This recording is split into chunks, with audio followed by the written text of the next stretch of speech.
The great chamber of the Galactic Council was older than human civilization. Its walls had seen empires rise and fall. Its floors had felt the footsteps of species that no longer existed. Today, representatives from over 200 worlds sat in their designated seats. And the air was thick with tension. Ambassador Yelena Vasquez stood at the human podium. She was a small woman compared to most species in the room. Her gray hair was tied back in a simple knot, and her dark eyes showed no fear. Behind her, a holographic display showed images of the Mirathi refugees. Thousands of them. Families with children. Old ones who could barely walk. All of them fleeing from the Corveth Dominion. The Mirathi people have lost their homeworld, Vasquez said. Her voice was calm but carried across the massive chamber. The Corveth Dominion burned their cities. They poisoned their oceans. They killed millions. The survivors are now scattered across the galaxy, begging for shelter. Earth formally requests that this council grant them protected status. A low murmur spread through the chamber. Many representatives looked away. Others pretended to study their data screens. Nobody wanted to speak first. The Corveth section of the chamber was easy to identify. They were large beings, standing nearly 3 meters tall. Their skin was dark red, almost the color of dried blood. Their eyes glowed with a faint yellow light. They had ruled their region of space for over 2,000 years. They had done so through fear. Lord Draxus, the Corveth ambassador, rose from his seat. His movement silenced the chamber immediately. When he spoke, his voice was deep and full of contempt. The human ambassador speaks of refugees, Draxus said. She speaks of protection. But what she does not understand is simple truth. The Mirathi were weak. They could not defend themselves. In this galaxy, the weak serve the strong, or they cease to exist. This is the natural order. Vasquez did not look away from him. The Mirathi were farmers and artists. They had no military. They trusted that civilization meant something. Then they were fools, Draxus replied, and now they pay the price for their foolishness. Tell me, human ambassador, do you truly believe that your species can protect them? Humanity has been part of this council for only 40 years.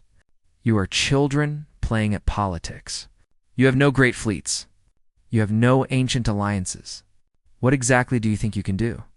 Several representatives from other species exchanged nervous glances. Everyone knew that Draxus was speaking the truth. Humanity was small. Humanity was young. Humanity had nothing that could challenge the Corveth Dominion. But Vasquez did not back down.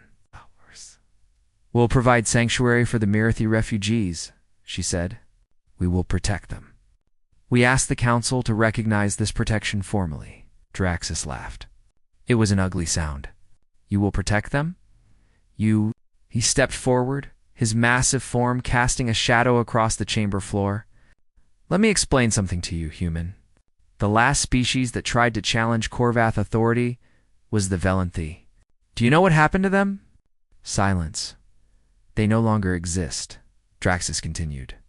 We erased them. Every city, every ship, every record. We made it so that even their memory faded from the galaxy, and they were far more powerful than you will ever be. The threat was clear. The chamber was completely silent now. Even the representatives from major powers looked uncomfortable. Nobody wanted to be associated with whatever happened next. Draxus moved closer to the human podium. I will give you one chance, Ambassador. Withdraw your request. Abandon the Mirathi. Return to your little planet and be grateful that we have not yet turned our attention to you. Do this, and humanity might survive another century. Vasquez looked up at the towering Corveth. She was so small compared to him. So fragile-looking. Any reasonable person would have accepted the offer. Any reasonable person would have apologized and retreated. But humans, as the galaxy was about to learn, were not always reasonable, no, Vasquez said. The single word echoed through the chamber. Draxus blinked. For a moment, he seemed unsure if he had heard correctly. No, Vasquez repeated. Earth will not abandon the Mirathi. We will not bow to threats. And we will not apologize for believing that protecting the innocent is worth any cost. Draxus stared at her for a long moment. Then his expression shifted. The contempt was replaced by something colder, something more dangerous. "Then you leave me no choice," he said. "I invoke the ancient right of Kethvorin. This is a formal challenge to your species. You have insulted Korvath's honor. You have defied Korvath authority. By the laws of this council, you must answer for this. If you refuse, you will be marked as cowards, and your species will lose all standing here. If you accept, you must be prepared to defend your words with blood." The chamber erupted in shocked whispers. The Kethvorin was not something invoked lightly. It was an ancient ritual that could escalate to total war. Species had been destroyed by it. A Thessari elder, one of the oldest beings in the chamber, rose to speak. "Lord Draxus, surely this is excessive. The humans are young.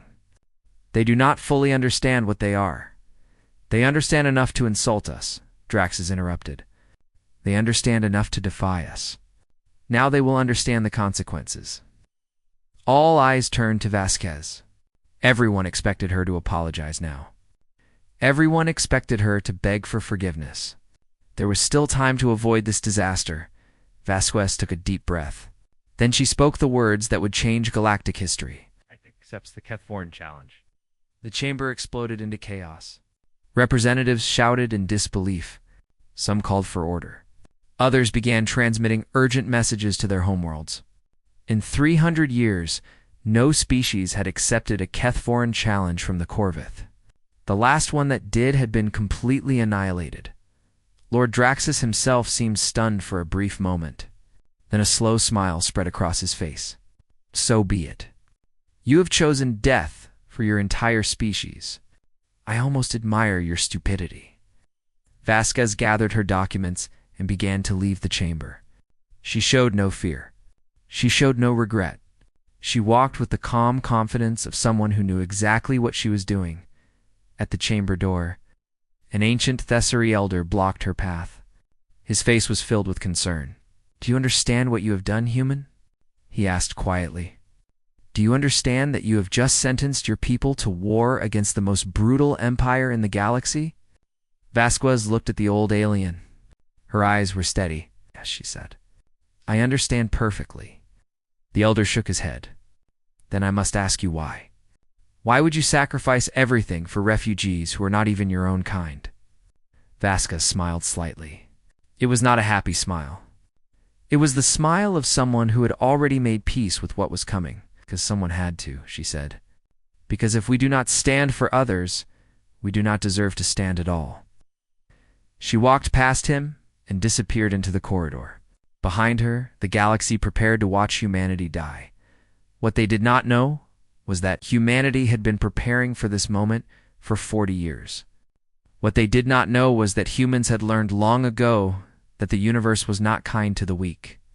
What they did not know was that behind the friendly smiles and peaceful trade agreements, humanity had been watching, learning, and waiting. Lord Draxus thought he had just challenged a prey species. He was about to discover how wrong he was. The news spread across the galaxy like fire through dry grass. Every news network, every communication channel, every trading post was talking about the same thing. Humanity had accepted the Kethvorin challenge. Humanity had chosen to fight the Korvath Dominion. Most species reacted with a mixture of pity and amusement. Some started placing bets on how long Earth would last. Others began planning how to divide human territory after the inevitable defeat. A few quietly mourned for the young species that had thrown its future away for strangers. On Earth, however, there was no panic. There was no chaos. There was only work. Admiral Marcus Chen stood in the command center of Earth's United Defense Council. He was 63 years old, with silver hair and scars from conflicts that most humans had already forgotten. Behind him, dozens of officers worked at their stations, coordinating information from across human space. "Show me everything we have on the Korvath military," Chen ordered. The main display filled with data. Fleet compositions, ship specifications, known tactics, weakness assessments. The information was detailed and comprehensive, far more than any junior species should possess. Dr. Amarase stepped forward. She was a xenoanthropologist who had spent 30 years studying alien species. Her research had taken her to dozens of worlds, and she had contacts in places that most humans did not even know existed. "I have completed my analysis," she said.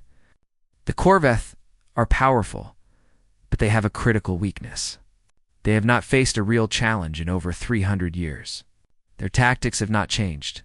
Their technology has not evolved. They believe they are invincible, and that belief has made them careless." Chen nodded slowly. "What about their enemies? Surely we are not the only species they have wronged." Asay smiled slightly. "That is the interesting part. The Corveth have made countless enemies over the centuries. That the Sari lost 3 colony worlds to them. The Synth Collective has been waiting for a chance to study Corveth technology. Even some Corveth officers are unhappy with the current leadership. They all hate the Dominion. They are simply too afraid to act alone." "Then we give them a reason to act together," Chen said. The door opened and Captain Yuki Tanaka entered. She was young for her rank, barely 40, but her reputation was legendary. Her unconventional tactics had won battles that should have been impossible. Some called her reckless. Others called her a genius. Chen called her exactly what humanity needed. "The intelligence network is fully activated," Tanaka reported. "Every human agent in the galaxy is now working on this. We have people in Corveth trading posts in their allied worlds, even on some of their ships. They have been gathering information for decades, waiting for exactly this moment." Chen looked at both women. "How long before the Corveth fleet reaches us?" 3 weeks, Tanaka replied. "Maybe 4 if they stop to gather more ships. Then we have 3 weeks to prepare for the fight of our lives." Over the following days, humanity moved with a speed and coordination that shocked the galaxy. Ships that had appeared to be simple trading vessels were suddenly revealed to be military craft in disguise. Hidden bases on moons and asteroids came online. Scientists who had been quietly working on theoretical weapons suddenly had unlimited resources. But humanity's greatest weapon was not technology. It was information. Human agents across the galaxy began reaching out to Corveth soldiers directly. They sent messages to their homes. They contacted their families. The messages were not threats. They were simple questions. "Why are you fighting this war? What has the Dominion actually done for you? Do you really want to die for Lord Draxus?" At first, the Corveth commanders dismissed these messages as pathetic attempts at propaganda. But doubt is like a small crack in a dam. Once it starts, it only grows wider. Ambassador Vasquez, meanwhile, was busy with her own mission. She traveled to world after world, meeting with leaders who had been too afraid to stand against the Corveth alone. Her message was always the same. "Earth is going to fight," she told them. "We are going to fight whether you help us or not. But if we win, and we are going to win, then the galaxy will be different. The Corveth will no longer be able to terrorize anyone. But if we lose, who do you think they will come for next?" One by one, support began to trickle in. The Sari offered medical supplies and food. The Synth Collective provided technical data on Corveth's shield frequencies. Smaller species who had suffered under Corveth's expansion sent volunteers. They were not large contributions, but they were signs that the galaxy was watching and waiting. 2 weeks before the expected attack, Lord Draxus sent a final message to Earth. His face filled every screen on the planet. "Humans," he said, "I am a reasonable being. I am offering you one last chance to survive. Surrender the Merithi refugees to us. Publicly apologize for your insults. Pay tribute to the Dominion for the next 100 years. Do this, and I will withdraw the Kethvoran challenge. Your people will live." Admiral Chen recorded Earth's response personally. His voice was calm and steady. "Lord Draxus, I want you to listen carefully. Humanity does not surrender those who seek our protection. We do not apologize for standing against tyranny, and we do not pay tribute to bullies. You wanted this war. Now you will have it. But I promise you this. When this is over, you will understand that you made the greatest mistake of your life when you challenged humanity." The message was broadcast across the galaxy. Species who had thought humans were simply foolish began to wonder if perhaps there was something more to these strange beings.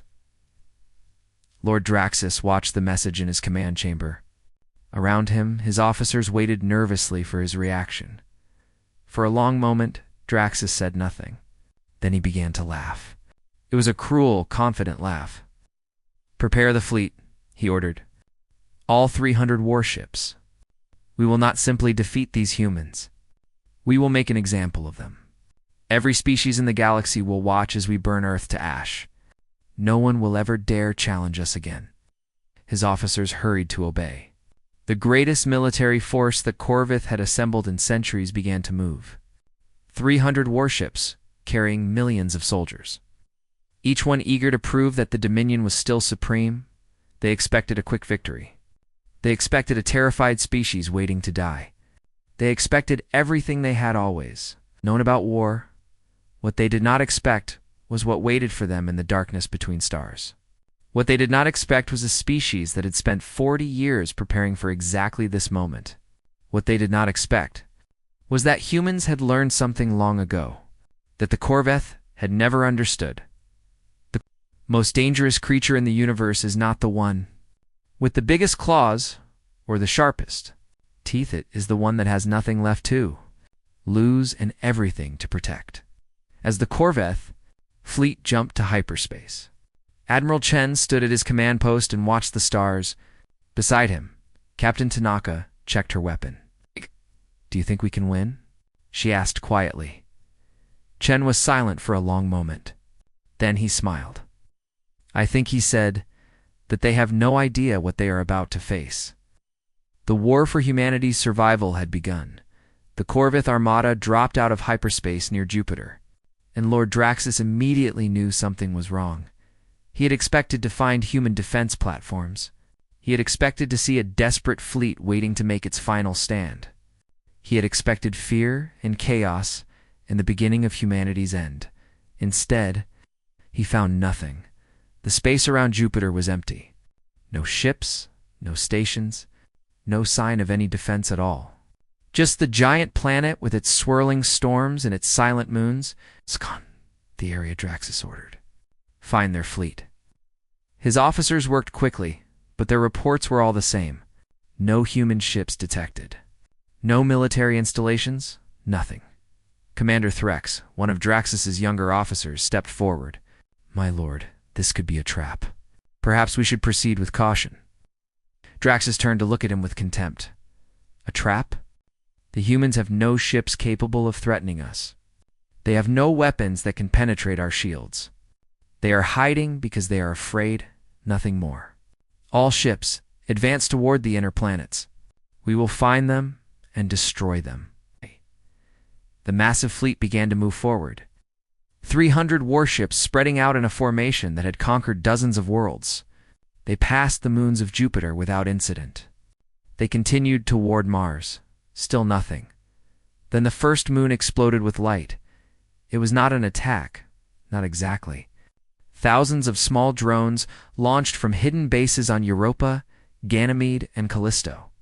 They were tiny things, barely larger than a human, and they carried no weapons capable of damaging Corvath warships. But they were not designed to destroy. They were designed to learn. The drones swarmed around the Corveth fleet like insects around a flame. They scanned every ship. They analyzed every shield frequency. They recorded every weapon signature. And they sent all of this information back to Earth in real time. "Destroy them," Draxus roared. Corvath weapons fired, vaporizing hundreds of drones. But for every drone destroyed, the humans learned something new. Within minutes, Earth had more information about Corveth, military technology than any species had gathered in centuries. And then the messages began. Every Corveth soldier, from the lowest maintenance worker to the highest officer, received a personal communication on their private devices. The messages were in perfect Corveth language. They contained names, family information, home addresses. But they were not threats. "We know who you are," the messages said. "We know you have families waiting for you to return. This war was not your choice. It was the choice of your leaders. You do not have to die for their pride. Think about what you are fighting for." Think about who benefits from this war. Is it you, or is it Lord Draxus? Commander Threx read his message 3 times. It mentioned his wife and his young daughter by name. It knew where they lived, and yet it did not threaten them. It simply asked him to think. Around the fleet, similar conversations were happening in whispers. Soldiers who had never questioned orders were suddenly wondering why they were here. Officers who had always been loyal were asking themselves if this war made sense. Draxus saw the confusion spreading through his fleet, and his anger grew. Ignore the human tricks. He broadcast to all ships. They are trying to weaken your resolve. Remember who you are. Remember the glory of the Dominion. The fleet continued its advance, but the mood had changed. Doubt had entered the minds of Corveth soldiers. They would not easily leave. Meanwhile, across the galaxy, other species watched the battle unfold. They had expected to see humanity crushed within hours. Instead, they saw something else entirely. They saw humans fighting smart. They saw humans turning the Corvettes' own confidence against them. And then, Captain Yuki Tanaka did something that changed everything. Her squadron, a small group of fast ships that had been hidden in the asteroid belt, attacked a Corvette supply vessel. It was not a military target. It was a prison ship, carrying captured members of 12 different species, slaves meant to be sold or worked to death in Corvette mines. Tanaka's attack was precise and careful. Her ships disabled the prison vessel without destroying it. Her soldiers boarded and freed every single prisoner, men, women, and children from a dozen worlds. All of them suddenly alive when they had expected to die. The rescued prisoners were transported to safe locations and given medical care. Many of them recorded messages thanking their human rescuers. These messages spread across the galaxy faster than any official news report. The Thessari elders, who had remained neutral for centuries, held an emergency meeting. Within hours, they announced that they would provide supplies and sanctuary for any species fighting against the Corveth. The Synth Collective released detailed technical information about Corveth's shield weaknesses. Smaller species who had been conquered by the Dominion began organizing resistance movements. The Mirathi refugees, the very people humanity had chosen to protect, volunteered to fight alongside their defenders. They had no military training. They had no weapons. But they were willing to die for the species that had been willing to die for them. Admiral Chen watched the reports coming in from across the galaxy.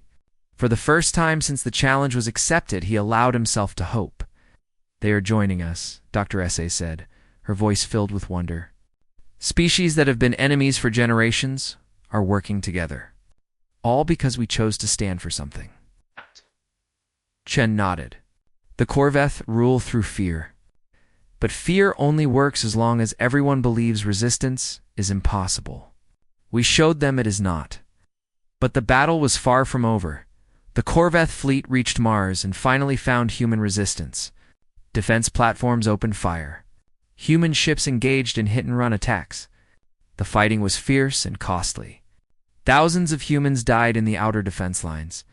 Entire stations were destroyed, and yet the humans held. Every time the Corveth thought they had broken through, another defense appeared. Every time they destroyed a human ship, 2 more seemed to take its place. The advance that should have taken hours turned into days.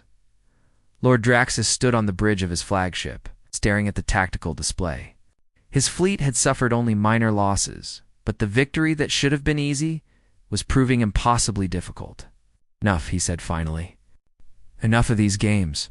He turned to his weapons officer. "Prepare the extinction spheres." The bridge fell silent. Even hardened Corveth officers looked uncomfortable. The extinction spheres were weapons of absolute destruction. They were designed to sterilize entire planets, to kill every living thing on a world's surface. They'd not been used in over 500 years because even the Corveth considered them excessive. "Commander," Threx stepped forward. "My lord, the extinction spheres are forbidden by Corveth law. If we use them against Earth, we will be committing genocide. The entire galaxy will turn against us." Draxus turned to face him. "The galaxy already believes us to be monsters. If they are going to hate us anyway, Let them have a reason. I want Earth burned. I want every human dead. I want their memory erased so completely that in 1,000 years, no one will even remember they existed, my lord, Threx said quietly. If we do this, we become exactly what the humans say we are.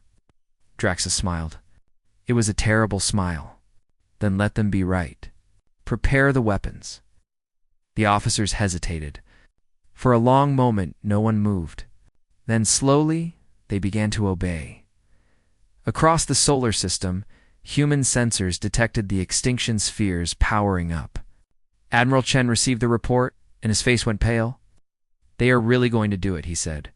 They're going to try to destroy all of us. Captain Tanaka looked at him. What do we do? Chen was silent for a long moment. Then he straightened his shoulders. We stop them, he said. Whatever it costs.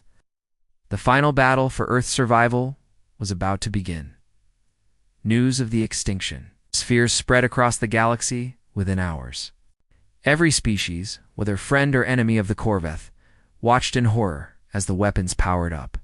This was no longer a war. This was attempted genocide. Ambassador Vasquez stood before the Galactic Council one final time. The chamber was more crowded than it had ever been. Representatives from species who had not attended in centuries were present.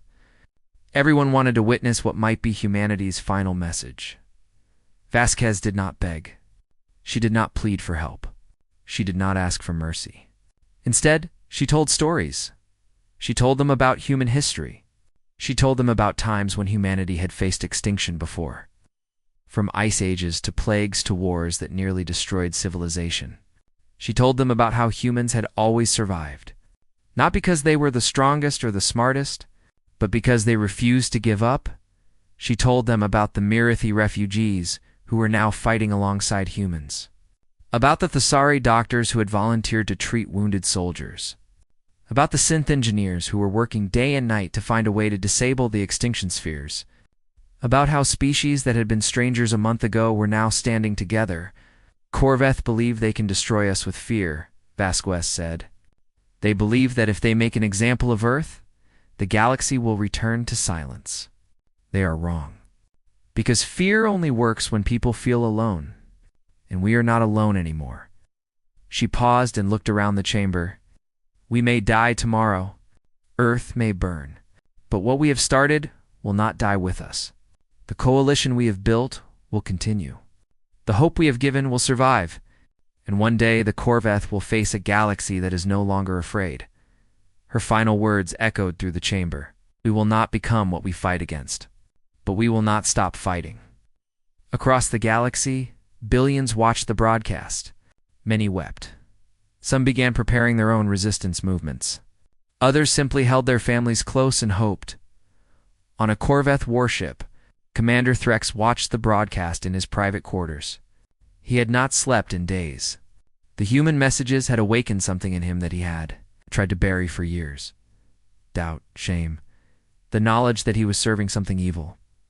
He thought about his daughter, about the world she would inherit. Would she grow up in a galaxy ruled by fear? Would she be proud that her father helped destroy an entire species for daring to protect refugees? Threx made a decision. That night, he contacted 7 officers who he knew shared his doubts. Together, they staged a mutiny. It was quick and quiet. Within an hour, they had control of their vessel and were broadcasting a message to the human fleet. This is Commander Threx of the Corveth vessel, Relentless.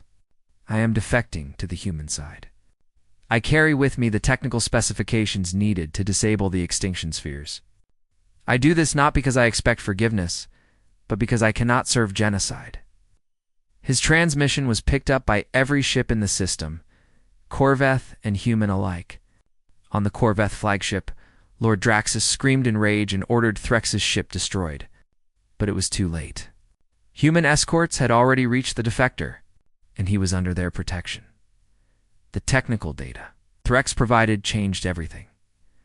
Dr. Assay and her team immediately began working on a way to neutralize the Aspiter, extinction spheres.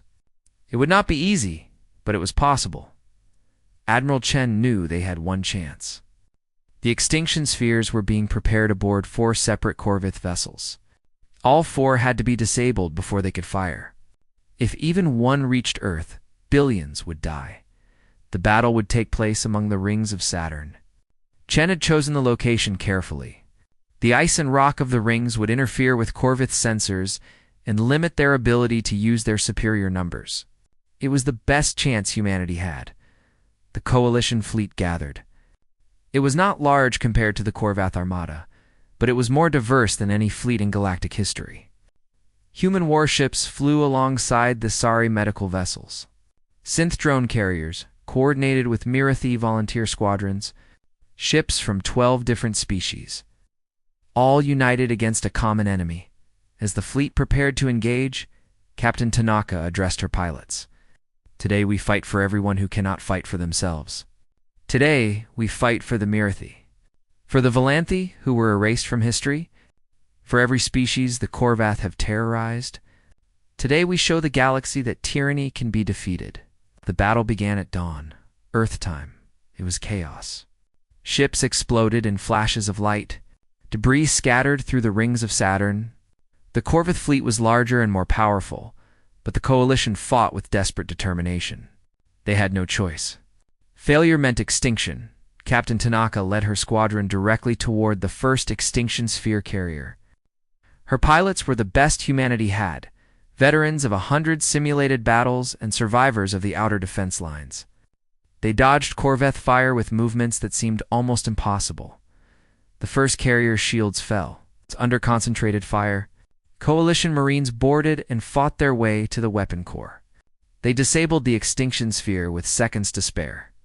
The second carrier fell when a synth drone sacrificed itself by flying directly into the shield generator. The explosion created an opening that human ships immediately exploited. The third carrier was disabled by Commander Threx himself. He knew the vessel's systems and guided Coalition forces through its defenses. When the captain of the carrier demanded to know why Threx had betrayed his own people, Threx had only one answer. I am not betraying my people. I am saving them from becoming monsters. But the fourth carrier was deeper in the Corveth formation. It was protected by Lord Droxus's flagship and dozens of escort vessels. The Coalition fleet was running out of ships. They were running out of time. Lieutenant David Mwangi was a young pilot from Kenya. He had joined Earth's Defense Force because he believed in the dream of a better galaxy. He had a wife at home and a son he had never met. Born just 2 days after he deployed, Mwangi saw the fourth carrier preparing to fire. He saw that no Coalition ship was close enough to stop it. He saw that the only way to save Earth was to crash his ship directly into the carrier's weapon core. He did not hesitate. His final transmission was recorded and would be played at memorial services across the galaxy for centuries to come.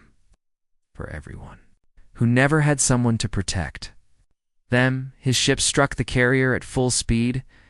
The explosion tore through the vessel and destroyed the final extinction sphere. The weapon that would have killed billions died with a single pilot who had chosen sacrifice over survival. The Corveth fleet was broken. Ships that had been invincible for centuries were burning. Soldiers who had never known defeat were surrendering. The greatest military force the Dominion had ever assembled was crumbling. But Lord Draxus still lived. His flagship was damaged, but functional.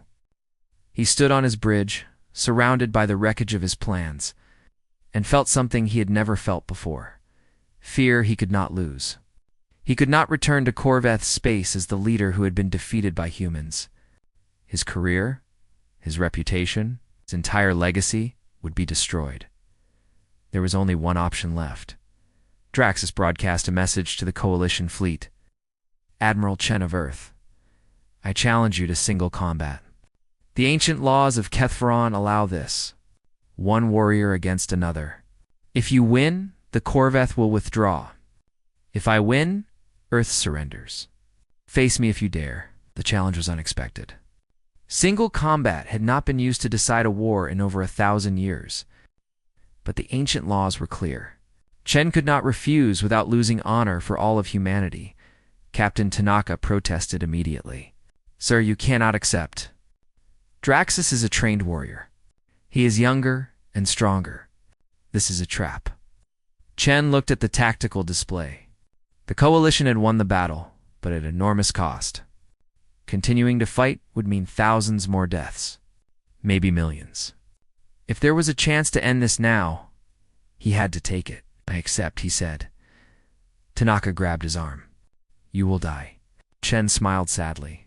Maybe, but if my death can save even one more life, it will be worth it. He began walking toward the shuttle bay.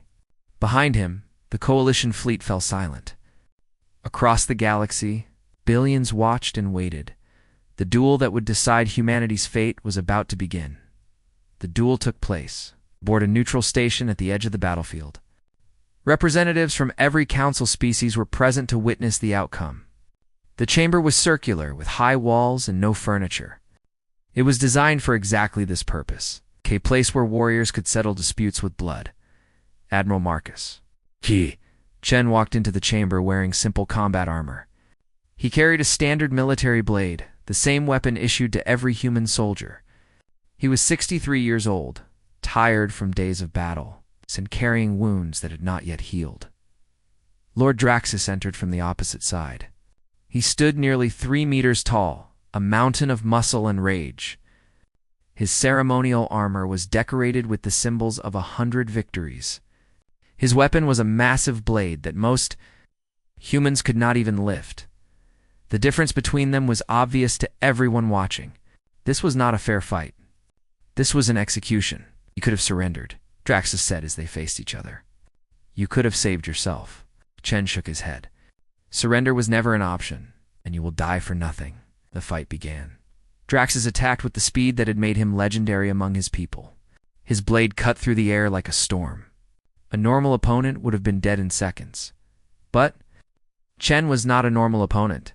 He did not try to match Draxus's strength. Instead, he watched. He studied. He learned. Every attack revealed something about his enemy. Every movement showed a pattern. Humans had survived for millions of years not because they were the strongest predators on their world, but because they were the best at learning.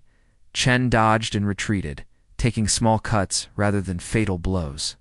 He let Draxus exhaust himself with powerful attacks that hit nothing but air. He waited for the moment when confidence turned to frustration. That moment came after 10 minutes of fighting Draxus. Enraged by his inability to land a killing blow, overextended on an attack, Chen moved inside his guard and struck at a gap in his armor.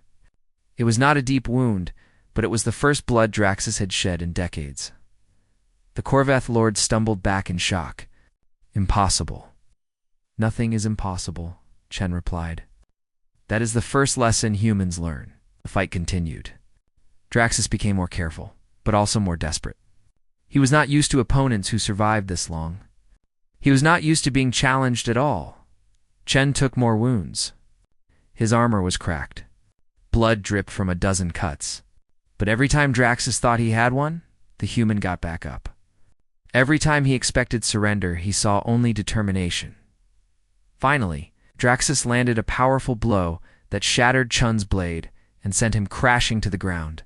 The human admiral lay on his back, unarmed, bleeding, clearly defeated. Draxus stood over him, weapon raised for the killing strike. Why? The Corveth demanded. Why will you not simply die? Your species is nothing. You have no great fleets, no ancient legacy, no power that matters. What makes you think you can stand against us? Chen looked up at his enemy. Despite everything, he was smiling. You want to know what makes humanity dangerous? He said, it is not our weapons. It is not our technology. It is not our tactics. He struggled to his knees, blood dripping from his wounds, but his voice steady. We learned something long ago that you never did. We learned to fight for each other, not just ourselves. Every human who falls protecting someone else. Every species that joined us did so because we stood for them first. Chen rose to his feet, swaying but refusing to fall. You wanted to know what makes humanity deadly? It is that we would rather die together than survive alone. Draxus raised his blade, but something made him hesitate. Perhaps it was the words. Perhaps it was the sight of a broken old man who still would not give up. Perhaps it was the weight of doubt that had been growing in his heart since the human messages first reached his fleet. Behind him, his own officers watched through the observation windows. Commander Threx was among them, having been brought to witness the duel. The Corveth crew that had once followed Draxus without question now looked uncertain. "Kill him," one of Draxus's remaining loyal officers shouted. "End this." But other voices spoke up. Officers who had received human messages. Soldiers who had seen their comrades die for a war that made no sense. Corveth, who had watched Commander Threx choose honor over obedience. "My lord," one called out, "perhaps there has been enough death. The humans have proven their courage," another said. "What more is there to prove?" Draxus looked at his blade. He looked at Chen. He looked at the officers who no longer seemed certain they wanted to serve him. In that moment, Lord Draxus understood something he had never understood before. He had not lost because human weapons were better. He had not lost because human tactics were superior. He had lost because humans made people believe in something worth fighting for. His own people were turning against him. Not because they feared the humans, but because they had started to admire them. The blade fell from his hands. "Yield," Draxus said. The words seemed to cost him everything. The chamber erupted in noise. Corveth officers, who had never expected to hear those words from their lord, stood in stunned silence. Coalition representatives cheered. Across the galaxy, billions watched history being made. Chen, still bleeding and barely able to stand, approached his defeated enemy. "This war is over," he said, "but what comes next is your choice. You can return to your space and continue to rule through fear. Or you can be part of building something better." Draxus stared at him. "Why would you offer me anything? I tried to destroy your entire species." "Because hatred is a chain," Chen replied. "And we have been chained long enough." In the weeks that followed, the galaxy changed in ways no one had expected. The Corveth Dominion fractured. Some factions wanted to continue the old ways, but they found themselves outnumbered by those who wanted change. Commander Threx emerged as a leader of the reform movement, working to transform his people from conquerors into partners. The conquered species were freed. The Mirathi received a new homeworld, a gift from the Coalition. Other refugees found sanctuary across a galaxy that no longer saw them as problems to be ignored. Ambassador Vasquez was elected as the first leader of the Coalition Council, a new governing body that represented not just the powerful species, but all species equally. Humanity, once dismissed as insignificant, had become the moral center of galactic civilization. Lord Draxus, stripped of his rank but granted asylum, chose to live on Earth. He said he wanted to understand the species he had underestimated. Many believed he simply had nowhere else to go. But over time, he became an advocate for peace. Using his influence among traditional Corveth to support reform, 1 year after the battle, a memorial ceremony was held at the edge of the solar system. Representatives from every coalition species attended. They had come to honor those who had died, especially Lieutenant David Moongi, the pilot who had sacrificed himself to destroy the final extinction sphere, a young Mirathi child. One of the refugees humanity had protected placed a flower at the base of Muongi's memorial stone. The inscription was simple. They stood when others would not. They fell so others would not have to. Ambassador Vasquez stood nearby, watching the ceremony with quiet pride. A Vizari elder approached her. "I must ask you something," the elder said. "When we warned you about the Corveth, when everyone said your species would be destroyed, were you not afraid?" Vasquez was quiet for a moment. "Terrified," she admitted. "We were all terrified." "Then how did you find the courage to stand?" Vasquez smiled. "One of our ancient philosophers wrote that courage is not the absence of fear. Courage is deciding that something else is more important than fear." She looked at the Mirathi child, now being held by her parents, alive because humanity had chosen to fight. "We decided those refugees mattered more than our fear." The elder nodded slowly. "I think I finally understand humans." "I am not sure anyone fully understands us," Vasquez replied. "Sometimes we do not even understand ourselves." Across the galaxy, species that had once dismissed humanity as insignificant began to truly comprehend the truth. Humans were not the deadliest species because they were the strongest, the fastest, or the most technologically advanced. They were the deadliest because they were willing to sacrifice everything for what they believed was right, and because that willingness to stand for others was contagious. It spread from person to person, species to species, world to world. It created alliances where there had been isolation. It built bridges where there had been walls. The Corvette had wanted to make an example of humanity. They succeeded, just not in the way they intended. Humanity became an example of what the galaxy could be if species chose courage over fear, cooperation over conquest, and sacrifice over survival. And that example changed everything.